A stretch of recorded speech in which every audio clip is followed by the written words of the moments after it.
आपण पाहत आहात नाशिक खबर न्यूज, जनतेचे हक्काचे व्यासपीठ। सुधारणा करण्यासाठी हे विधेयक क्रमांक 53 या ठिकाणी या सभागृहात आणलेले आहे। खरं तर याच्यामध्ये बरेच प्रश्न हे उद्दिष्ट आणि कारणे वाचल्यानंतर माझ्या मनामध्ये आले।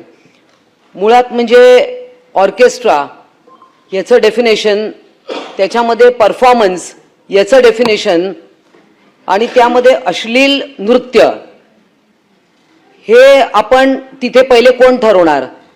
म्हणजे अनेक ठिकाणी परफॉर्मन्सेस चालू असतील, अनेक हॉटेल्समध्ये असतील, कुठे उपार बार असतील, रेस्टॉरंट असतील किंवा एखाद्या प्रायव्हेट पार्टीमध्ये पण असतील। पहिल्यांदी याला काही सेन्सॉरशिप आहे का?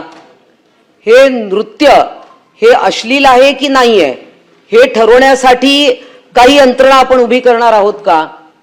म्हणजे कुठलं नृत्य अश्लील आहे आणि कुठलं नाही आहे? म्हणजे एखादा आपण सिनेमा नाटक या सगळ्याला सेन्सॉरशिप आहे, पण याला कुठली सेन्सॉरशिप आहे? पहिला मुद्दा तो उपस्थित होता। कुठली काही कल्चरल कमिटी ठरवणार आहे का? काही एक सेन्सॉरशिप बॉडी आपण तयार करणार आहे का? तिथून सुरुवात होतो। त्याच्यानंतर तक्रार कोण करणार?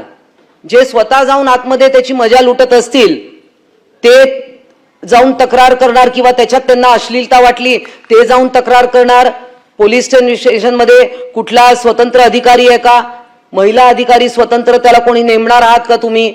की तिच्याकडे जाऊन किंवा ती जी ऑर्केस्ट्रामध्ये गाणारी मुलगी आहे किंवा नृत्य सादरीकरण करणारी मुलगी आहे ती जाऊन तक्रार करणार की माझ्याकडून अश्लील नृत्य करण्याचा आग्रह केला जातोय, की मला एखादा विजिटर तिकडे आहे तर अभ्यागत आहे तो मला त्रास देतोय।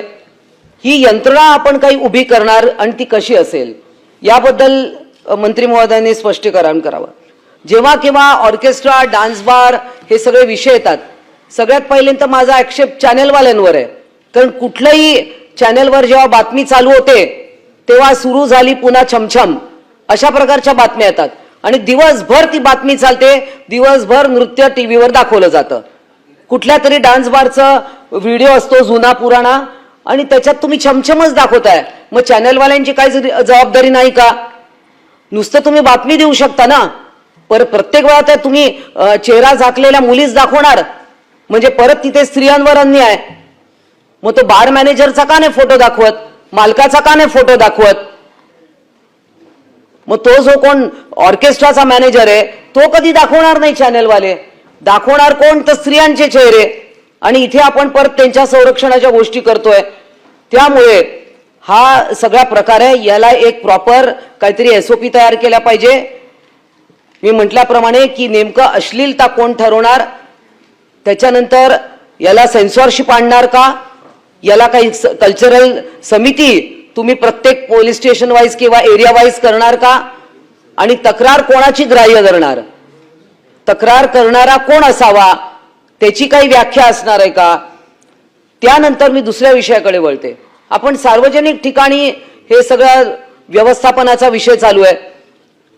गोकुळाष्टमी सारख्या अत्यंत पवित्र सणांमध्ये जे कार्यक्रम दहीहंडीचे होतात, अतिशय जबाबदारीने बोलते मी, तर जाणं बंद करून टाकलंय। इतक्या वाईट पद्धतीचे डान्स गोकुळाष्टमीमध्ये स्टेजवर केले जातात, याच्यासाठी कोण जबाबदार आहे? सगळ्यांच्या दहीहंड्या आहेत मोठ्या मोठ्या। मागे मी, चित्राताई वगैरे आम्ही बऱ्याच जणी बोलत होतो याच्यावर की तिथे अनेक नेते मंडळी जेव्हा गोकुळाष्टमीचे कार्यक्रम करतात तेव्हा नृत्याचे कार्यक्रम होतात। आम्हाला तिकडे बक्षीस समारंभाला बोलवलं जातं, अक्षरशः लाज वाटते, मी तर निघून जाते तिथून, कारण आम्हाला ते बघवत नाही त्या मंचावर काय चाललंय। याच्यासाठी कोण जबाबदार आहे? याला काही तुम्ही सेन्सॉरशिप नियममधनं आणणार आहे की नाही? याला कुठलाही एंटरटेनमेंट टॅक्स नाही, याला कुठलंही काय नाही, आणि सर्रास हे एकच नाव नाही अशी चिकार नाव आहेत आणि इतके अश्लील हावभाव करून गोकुळाष्टमीच्या स्टेजवर हे सगळे कार्यक्रम होतात। हे त्वरित बंद केले पाहिजे। माझी हात जोडून सगळ्यांना विनंती आहे की हे पहिले बंद करा, कारण अक्षरशः आम्ही महिला नेत्या जेव्हा स्टेजवर जातो आम्हाला तिकडे बघवत नाही आणि लाजे खातर आम्ही उतरून निघून जातो अशा मंचांवरून। याला काही सेन्सॉरशिप आणणार की नाही, याच्यावर काही निर्बंध कोणी आणणार आहे की नाही? आणि त्यामुळे या सगळ्या महिलांचं खऱ्या अर्थानं त्यांच्या प्रतिष्ठेचं संरक्षण करायचं असेल तर त्यांना काहीतरी आय कार्ड द्या, ते या इंडस्ट्रीत आहेत, त्यांना संरक्षण मिळालं पाहिजे, त्यांना कुठल्या कायद्याच्या अंतर्गत आणा, मग ते कामगार कायदा असो, त्यांना कुठल्या म्हणजे त्यांची आयडेंटिटी निर्माण झाली पाहिजे की ऑर्केस्ट्रामध्ये परफॉर्मर आहे, ऑर्केस्ट्रामध्ये सिंगर आहे, डान्सर आहे, वाद्यक आहेत, वेगवेगळे इन्स्ट्रुमेंट प्लेयर आहेत. त्यामुळे हे सगळं काहीतरी आणलं पाहिजे. आणि शेवटचा मुद्दा की या महिलांच्या बरोबर गैरवर्तन झालं तर त्यांनी कुठे तक्रार करायची, त्यांनी कुठल्या फोरमकडे जाऊन तक्रार करायची. कारण तिकडे आत्ता जिकडे जिकडे कंपन्यांमध्ये पॉश कायदे आहेत तिथे काही होत नाही. महिलेने तक्रार केली की तिला सरळ काढून टाकलं जातं कंपनीमध्ये. मी आता याच अधिवेशनात 5 वेळा हा मुद्दा बोलतेय. काही होत नाही. शी बॉक्स पोर्टल युजलेस आहे. महिला आयोगाचा सध्या पत्ता नाहीये. सरकारने लवकर त्याच्याबद्दल काहीतरी केलं पाहिजे. महिला आयोग ची अध्यक्ष नाहीये, त्याच्यावर 17 फक्त हे आहेत कर्मचारी. 2 कोटीचा फक्त त्याला वार्षिक निधी आहे. काय करणार महिला आयोग? कारण महिला आयोगाकडे पण याचे विषय जात असतात, डान्स बार आणि ऑर्केस्ट्राचे. त्यामुळे मला असं वाटतं मंत्री महोदय, या विधेयकामध्ये अजून खरं काही, या सगळ्या आम्ही जे बोललोय ते तुम्ही सुधारणा त्याच्यामध्ये करा, तरच या विधेयकाला काही अर्थ राहील. नाहीतर महिलांची प्रतिष्ठा याला वाचवण्याची जबाबदारी कोणाची, हा प्रश्न आमच्या समोर येईल. धन्यवाद. मुद्दा उपस्थित केलाय. ही बाब खरी आहे की थोडक्यातच ही बाब खरी आहे की एमपीएससी मार्फत ज्या परीक्षा होतात त्याचं वेळापत्रक हे जाहीर केलं जातं.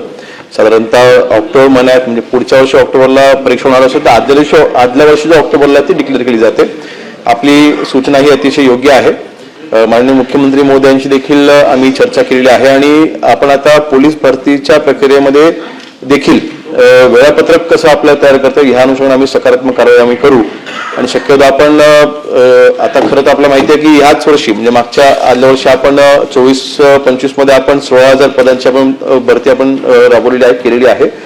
तर एकंदरीत पुढच्या वर्षी किती पद रिक्त होणार आहे ह्याची देखील आपल्याला कल्पना असतेच. त्या आपल्या सूचनेनुसार वेळापत्रक तयार करण्यात येईल.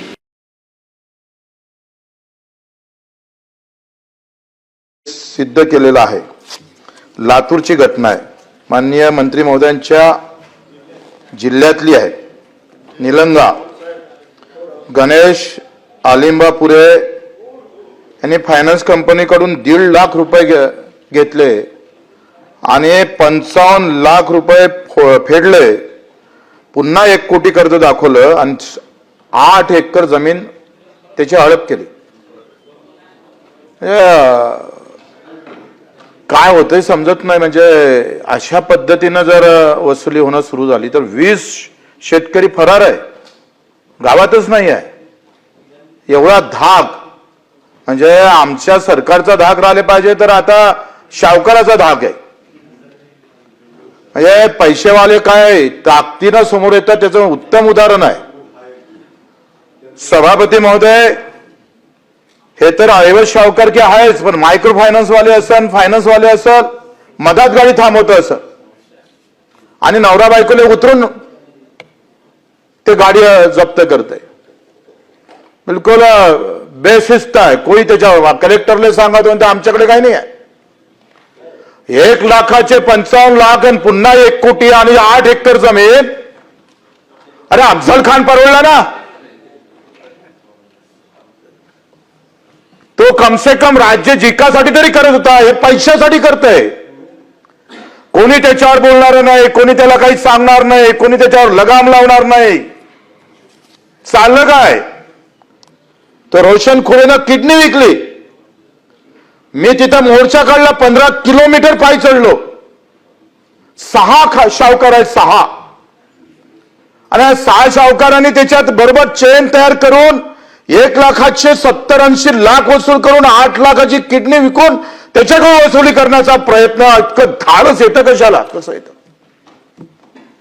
एवढं धाडस, याची ताकद कशी होतं लोकांची?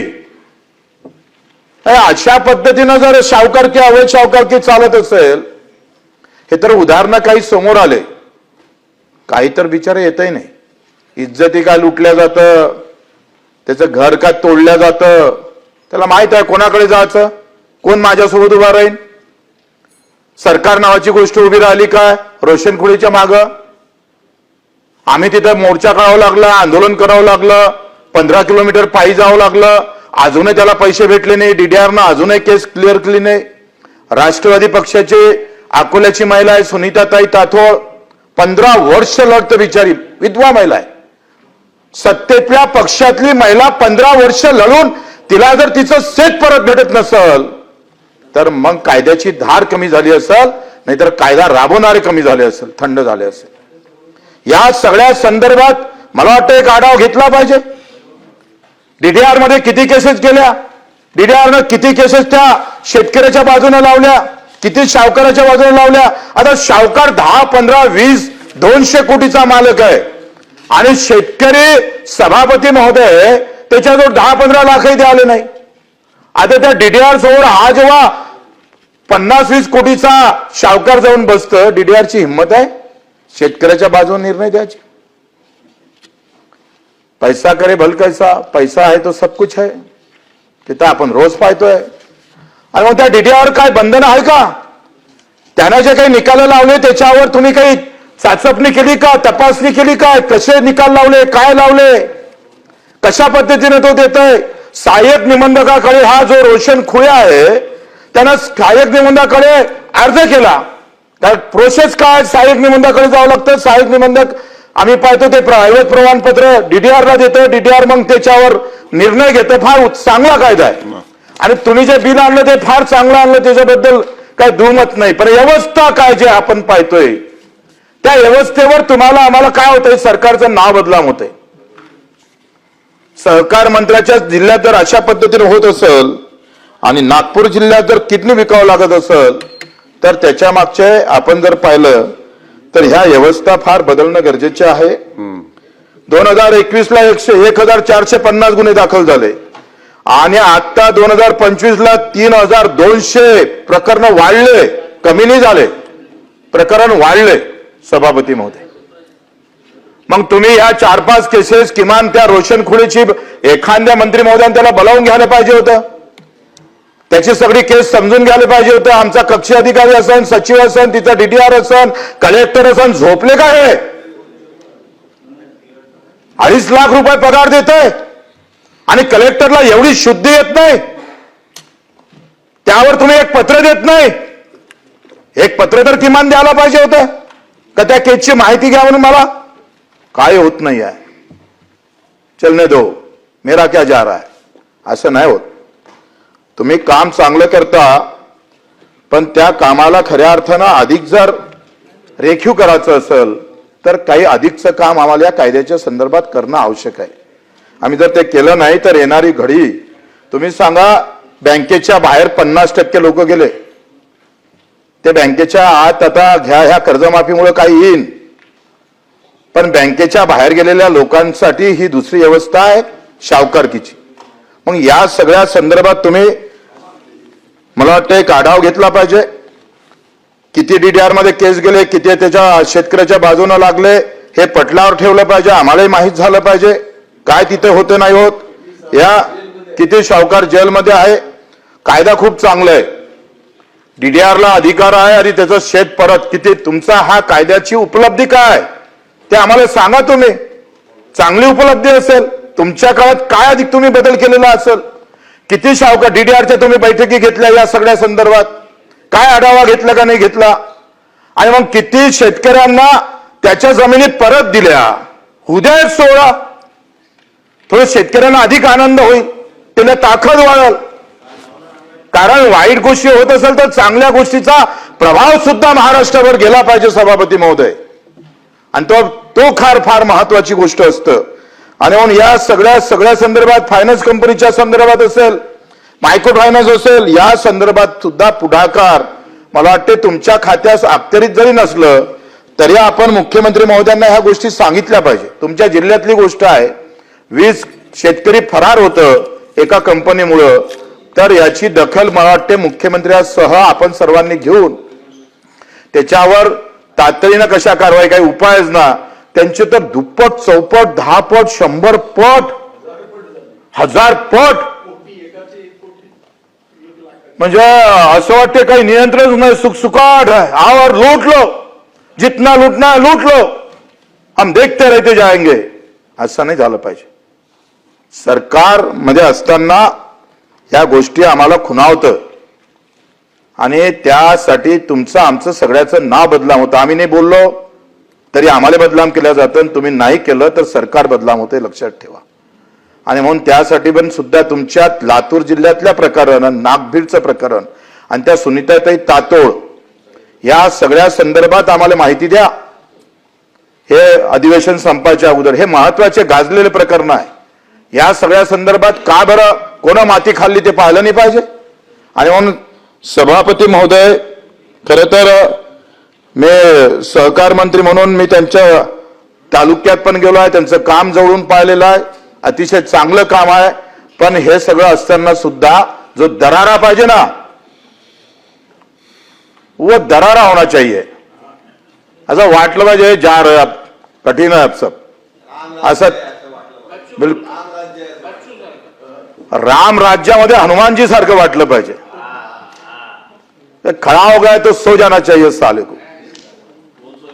ते आपल्याकडून अपेक्षा आहे, तुम्ही त्या अपेक्षा पूर्ण कराव्या अशी आमची विनंती आहे सभापती महोदय.